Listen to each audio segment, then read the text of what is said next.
Hello दोस्तों। आज हम लोग बात करने वाले हैं ओवर ट्रेडिंग के ऊपर। ओवर ट्रेडिंग आप सभी को पता है कि स्टॉक मार्केट का सबसे बड़ा एनिमी है। अगर आप ऑप्शन बायर हो या ऑप्शन ट्रेडिंग कर रहे हो या आप स्टॉक मार्केट में कोई भी ट्रेड कर रहे हो, इंटरडे ट्रेड कर रहे हो, स्विंग ट्रेड कर रहे हो या फिर आप ऑप्शन बायर हो, तो आपके लिए सबसे इंपॉर्टेंट जो पॉइंट है वो ओवर ट्रेडिंग। ओवर ट्रेडिंग से काफ़ी लोगों को काफ़ी लॉसेस होते हैं। उसके पीछे की क्या पॉइंट है, 4 पॉइंट मैं आपको आज डिटेल में डिस्कस करने वाला हूँ। अगर आप एक प्रॉफिटेबल ट्रेडर बनना चाहते हो तो आपको कैसे ओवर ट्रेडिंग को कंट्रोल कर सकते हो। आपने मार्केट में सब कुछ सीख लिया, सपोर्ट रेजिस्टेंस ड्रॉ करना सीख लिया है, सारे इंडिकेटर यूज़ करके देख लिए, बट एक चीज़ से आप हमेशा फाइट कर रहे हो, वो ओवर ट्रेडिंग। तो कैसे आप ओवर ट्रेडिंग को कम कर सकते हो, कैसे आप नेक्स्ट टाइम से ओवर ट्रेड कम कर सकते हो, उसके पीछे क्या क्या साइकोलॉजी है, इस पॉइंट को आज हम लोग डिटेल में डिस्कस करने वाले हैं। इससे पहले मैं आपको बता दूं, अगर आप हमारे चैनल पर पहली बार विजिट किए हो तो हमारे चैनल को सब्सक्राइब करें, जिनसे आपको काफ़ी मोटिवेशनल वीडियो देखने को मिल सकती है। आइए अपने टॉपिक पर आते हैं। स्टॉक मार्केट का सबसे बड़ा एनिमी आप बोल सकते हो ओवर ट्रेडिंग को, क्योंकि एक ये बिगिनर किसी भी एक बड़े ट्रेडर को ट्रेडर बनने से रोकने के पीछे की जो साइकोलॉजी है वो सिर्फ ओवर ट्रेडिंग ही है। ओवर ट्रेडिंग ऐसा कॉन्सेप्ट है कि आप इस बात को समझो कि आप कंटिन्यू रोज़ प्रॉफिट कर रहे हो, ठीक है, बट एक दिन का अगर आपने एक दिन आपने अगर डिसिप्लिन को फॉलो नहीं किया, एक दिन अगर आपने ओवर ट्रेड कर दिया तो पूरे एक हफ्ते, 10 दिन या पूरे मंथ की प्रॉफिट को एक दिन में वाइप आउट कर देता है ओवर ट्रेडिंग। उसके पीछे की क्या क्या साइकोलॉजी, क्या वजह है जिसकी वजह से ओवर ट्रेडिंग आप कंट्रोल नहीं कर पा रहे हो, इस वीडियो के बाद से आपको ओवर ट्रेडिंग में कभी भी दिक्कतें नहीं आएगी। बस आपको इस चीज़ को फॉलो करना पड़ेगा। जितना जल्दी आप अपनी लाइफ में ओवर ट्रेडिंग को कंट्रोल करोगे, उतना ही जल्दी आप स्टॉक मार्केट में अच्छा प्रॉफिटेबल बन सकते हो। ओवर ट्रेडिंग करने के पीछे की साइकोलॉजी क्या क्या है, इस बात को पहले डिटेल में और भी डिटेल में डिस्कस करते हैं। सबसे पहला जो पॉइंट है, आपको ये बात पता नहीं होता है कि आज मार्केट ओपन होगी तो मार्केट का डायरेक्शन क्या है, ठीक है। सबसे जो इंपॉर्टेंट पॉइंट क्या है कि हमें डायरेक्शन पता ही नहीं होता मार्केट का, कि मार्केट अगर आज ओपन हुई है, मार्केट ऊपर जाएगी या नीचे आएगी या साइडवेज होगी। ये बात जानना बहुत ज़रूरी होता है एक ट्रेडर के लिए, क्योंकि इससे क्या बेनिफिट होता है। अगर आपको मार्केट के डायरेक्शन पता है तो सबसे पहला जो एडवांटेज आपको मिलेगा ना, कि आप उसी ट्रेड में ट्रेड करोगे सिर्फ, ठीक है, उसी ट्रेड में आप ट्रेड करोगे, बट रिवर्सल आप प्लान नहीं करोगे उस दिन के लिए। सिर्फ उस दिन की बात कर रहा हूँ मैं। अगर आपको ये बात पता चल जाए कि मार्केट का आज ट्रेंड क्या है, तो आपका सिंपल सा कॉन्सेप्ट होगा कि मार्केट जिस वे में वर्क कर रही है उसी पॉइंट में ट्रेड करेगा। अगर मार्केट का ट्रेंड अप है तो आप सिर्फ कॉल साइड ट्रेड करोगे, आप इंट्राडे में सिर्फ बाय करोगे, सेल नहीं करोगे, ठीक है। बट अगर आपको पता मार्केट का ट्रेंड डाउन है तो आप वहाँ पर सिर्फ पुट करोगे, कॉल साइड इंटर नहीं करोगे। तो ये अगर आप डायरेक्शन पता करोगे ना, तो जिससे आपको ओवर ट्रेडिंग में बहुत हेल्प होगा। अगर आप प्लान करोगे, पूरे दिन भर में प्लान करते हो ट्रेड करने का, अगर आप स्कैल्पर हो तो आपको सिर्फ पता है कि कॉल साइड ही आज ट्रेड में अच्छा मोमेंटम मिलेगा, पुट साइड में लूँगा तो मेरे लॉसेस होने के चांसेस बहुत है। इसलिए आपको सबसे इंपॉर्टेंट जो पॉइंट है वो डायरेक्शन है। डायरेक्शन का पता करना बहुत ज़रूरी है। सेकेंड पॉइंट क्या है, सेकेंड पॉइंट के बारे में जानना आपके लिए बहुत ज़्यादा ज़रूरी है, क्योंकि सबसे जो इंपॉर्टेंट पॉइंट है वो फोमो ट्रेडिंग है। FOMO trading in the sense क्या होती है, इस बात को थोड़ा डिटेल में समझते हैं। कि स्टॉक मार्केट में आप सभी ट्रेड कर रहे हो, ठीक है, एक सिंपल सा कॉन्सेप्ट समझो कि आप ट्रेड कर रहे हो, बट जितने भी बिगिनर है ना, वो कैंडल जब बनती है ना, कैंडल जब भी फॉर्म होता है देखने को मिलता है, तो उनको क्या लगता है हर एक कैंडल पे आपको ट्रेड देखने को मिल रहा है। ये बात आपके लिए एकदम बेस्ट नहीं होता है, क्योंकि स्टॉक मार्केट में एक टाइम फ्रेम पे अगर ऑप्शन बायर हो आप, तो आपको ये बात पता होना चाहिए कि मार्केट का एक टाइम इंटरवल होता है। उस टाइम इंटरवल पे ही मार्केट एक ट्रेड देती है, 1 से 2 ट्रेड ही आपको फाइंड आउट करना पड़ता है, ठीक है। हर एक टाइम इंटरवल पे 1 से 2 ही ट्रेड आपको प्लान कर सकते हो। अगर आप हर कैंडल पे प्लान करोगे तो आपके लॉसेस होने के चांसेस बहुत ज़्यादा है। कितने लोगों को मैं देखता हूँ एक दिन में 200 ट्रेड प्लान करते हैं, 100 ट्रेड प्लान करते हैं, 50 ट्रेड प्लान करते हैं, क्योंकि उनका टाइम इंटरवल 1 मिनट है, कोई 2 मिनट में काम कर रहा है, कोई 5 मिनट में काम करते, इतने सारे ट्रेड प्लान करते हैं, क्योंकि वो फॉर्मो ट्रेडिंग करते हैं। उनको क्या लगता है कि मैं ट्रेड ले लेता हूँ, क्या पता मार्केट यहाँ से ऊपर चल जाए। वो एकदम फ्यूचरिस्टिक होते हैं, उनको अपने पे बिलीव नहीं होता है, अपने स्टडी से ज़्यादा बिलीव होता है कैंडल्स पे, क्योंकि उनको लगता है कि मार्केट छूट ना जाए। ऐसा अगर आप मान के चलोगे तो आप हमेशा गलती करते जाओगे, और इसके वजह से भी आप देखोगे कि आपके एक एक दिन में अगर 50-10 ट्रेड कर रहे हो तो आपके लिए वो सही नहीं है, क्योंकि वो ओवर ट्रेडिंग का ही पार्ट है।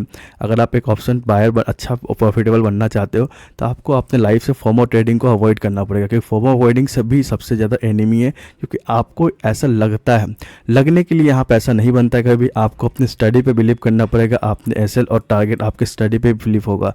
अगर आपने कोई ट्रेड लिया है तो उस ट्रेड पे आपका या तो एसएल हिट होगा या तो टारगेट हिट होगा, सिंपल। अगर हर एक कैंडल पे आप ट्राई करोगे ट्रेड लेने का तो आपको लॉसेस होने के चांसेस और भी ज़्यादा बढ़ सकते हैं। तो प्लीज़ आप फोमो ट्रेडिंग को भी अवॉइड करो, जिनसे आपको काफ़ी चीज़ें क्लेरिफाई हो। अगर ये 2 कॉन्सेप्ट कॉन्सेप्ट आपके साथ फॉलो हो रहा है तो कमेंट में यस लिखिए, जिससे मैं और भी मोटिवेशनल होकर नेक्स्ट वीडियो में बताऊँ कि ओवर ट्रेडिंग के और क्या क्या डिसएडवांटेज है, कैसे आप इसको और भी कंट्रोल कर सकते हो। थर्ड जो पॉइंट आपके लिए आता है कि सबसे जो इम्पोर्टेंट पॉइंट है वो है एवरी कैंडल पर ट्रेड करना। जो मैं आपको लास्ट टाइम बताया था, कैसे इस बात को थोड़ा डिटेल में चार्ट में समझते हैं, जिसमें आपको काफ़ी चीज़ें क्लेरिफाई होगी। कि आप सिंपल देख सकते हो कि ये आपको मार्केट में चार्ट है, ये 5 मिनट के चार्ट में आपको देखने को मिल रहा है। इसमें क्या होता है कि काफ़ी लोगों को क्या होती है कि जो उसको डायरेक्शन नहीं पता होता है, ठीक है, फॉर्मो ट्रेड कर रहे होते हैं तो उनको हर एक कैंडल पे ट्रेड दिखता है। आप एक बार बताओ, यहाँ से आप फर्स्ट कैंडल ओपन हुआ, यहाँ से आपने ट्रेड प्लान किया, अगर ये ऊपर जा ग्रीन बन रही तो आपको अच्छा लगेगा, लेकिन जैसी रेड बनेगी आप अपना पोजीशन कट कर दोगे। जैसे ही आप पोजीशन कट करोगे मार्केट और तेज़ी से ऊपर जाएगा। तो वो क्या इस पॉइंट पे जब साइडवेज मार्केट होती है ना, तो इस टाइम पे हर एक कैंडल पे ट्रेड प्लान करने लगते हैं। जो मैं आपको मल्टीपल्स टाइम बता रहा हूँ, अगर आप हर एक कैंडल पे ट्रेड प्लान करोगे तो आपके लॉसेस होने के चांसेस 100% होंगे, प्रॉफिट होने के चांसेस ना के बराबर होगा। अगर आपने 10 कैंडल पे भी प्लान किया ना, 10-100 ट्रेड लिया आपने सिर्फ कैंडल को देखकर, तो आपको मैं नेक्स्ट बता रहा हूँ कि 100 में से 90 ट्रेड जो होंगे आपके लॉस होंगे और सिर्फ 10 ट्रेड प्रॉफिट होंगे। आपके दिमाग में क्या आएगा, सिर्फ 10 ट्रेड प्रॉफिट होता है इसलिए ट्रेड करते रहो। नहीं, ये सॉल्यूशन नहीं है। एवरी कैंडल पे ट्रेड करना कोई सोल्यूशन नहीं है। आपको कैंडल्स के बारे में थोड़ा जानना पड़ेगा, समझना पड़ेगा, तब जाके आप अच्छा ट्रेड और फ्यूचर में कर सकते हो। कैंडल्स पे स्टडी करोगे तो और भी चीज़ें आपको क्लेरिफाई होगी, कौन से कैंडल आपके लिए बेस्ट है, किस कैंडल को देख के क्या डिसीजन लेना चाहिए। नेक्स्ट वीडियो में आपको फ्यूचर में ऐसे वीडियो बना के बताऊँगा कि एक वीडियो बताऊँगा पूरा कैंडल के ऊपर कि किन कौन सा कैंडल है जो आपके लिए बेनिफिट देखने को मिल सकता है, आपको फ्यूचर में और भी अच्छा ट्रेड देखने को मिल सकता है। अगर ये कैंडल दिखे तो आपको क्या रिएक्शन लेना चाहिए, उस टॉपिक में मैं आपको डिटेल में बताने वाला हूँ। जो लास्ट हमारा पॉइंट है कि लॉस होने के जो चांसेस होने के बाद होता क्यों है, उसके पीछे की सबसे जो बड़ा पॉइंट है, जो चौथा पॉइंट हमारा आज के लिए है, वो है ego. Ego in the sense क्या है कि हम एक्सेप्ट करना कभी पसंद नहीं करते हैं कि हमारा लॉस हुआ है। हम अगर प्रॉफिट करते हैं तो well and good, but loss हो जाती है तो हम अपने आप को समझा नहीं पाते, एक्सेप्ट नहीं कर पाते हैं कि हमारा लॉस हुआ है। ये चीज़ें काफ़ी बिगनर के साथ होती है कि वो सब कुछ सीख जाते हैं बट कभी एक्सेप्ट नहीं कर पाते उनको लॉस हुआ है। मतलब अगर मार्केट ने आपको आज रेगुलर, आपको फर्स्ट ट्रेड में आप रेगुलर प्लान कर रहे थे, मंडे को आपको 2000 का प्रॉफिट हुआ, ट्यूसडे को प्रॉफिट हुआ, वेडनेसडे को प्रॉफिट हुआ, बट थर्सडे को अगर हो सकता है आपको लॉस हो जाए 2K का मॉर्निंग में। आप इस लॉस को एक्सेप्ट नहीं कर पाओगे क्योंकि आपने कुछ स्टडी प्लान की है, उस स्टडी के अकॉर्डिंग मार्केट आपको रेगुलर पैसा दे रहा था बट थर्सडे को नहीं दे रहा था। ये हर किसी के साथ होता है, बड़े से बड़े ट्रेडर के साथ होता है।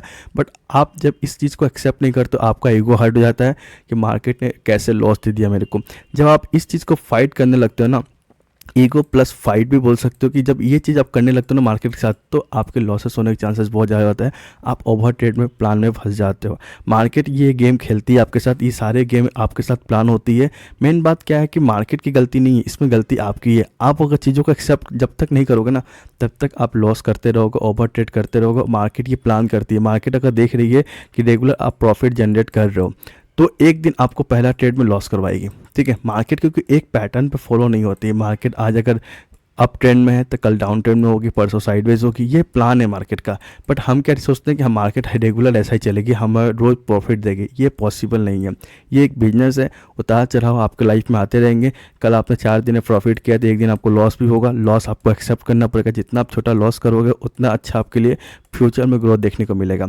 बट अगर आप ओवर ट्रेडिंग के जाल में फंस जाओगे, अगर आपको लॉस को एक्सेप्ट नहीं करोगे, उसके बाद मल्टीपल्स टाइम आप ट्रेड करोगे तो आपके लॉसेस भी इंक्रीज़ होंगे और प्लस ट्रेड भी ज़्यादा बनते हुए देखने को मिलेगा। जब लॉसेस ज़्यादा होते हैं तो हम सारे साइकोलॉजी को भूल जाते हैं, सारे अपने प्रोटोकॉल्स को भूल जाते हैं, सिर्फ फोकस करते हैं आज ये लॉस को कवर करना है। क्यों करना है, सबसे इंपॉर्टेंट बात क्यों करना है, उसी दिन आपको लॉसेस कवर आप नेक्स्ट दिन भी कर सकते हो, उसके नेक्स्ट दिन भी कर सकते हो, क्योंकि मार्केट हमेशा है। बट आप इस बात को जब तक नहीं समझोगे तब तक आप ओवर ट्रेड के जाल में फंसते रहोगे। तो ये सब चीज़ें अगर आप फॉलो करते हो, अगर आप एक डिसिप्लिन रूल बनाते हो कि मैं ऐसा ही ट्रेड प्लान करूँगा, उस चीज़ को अगर आप 1 महीने फॉलो कर लिए ना, तो आप देखोगे कि आपकी ओवर ट्रेडिंग काफ़ी हद तक बंद हो गई है और आप फ्यूचर में बहुत ही अच्छा ट्रेड कर रहे हो फ्यूचर के पॉइंट ऑफ व्यू से।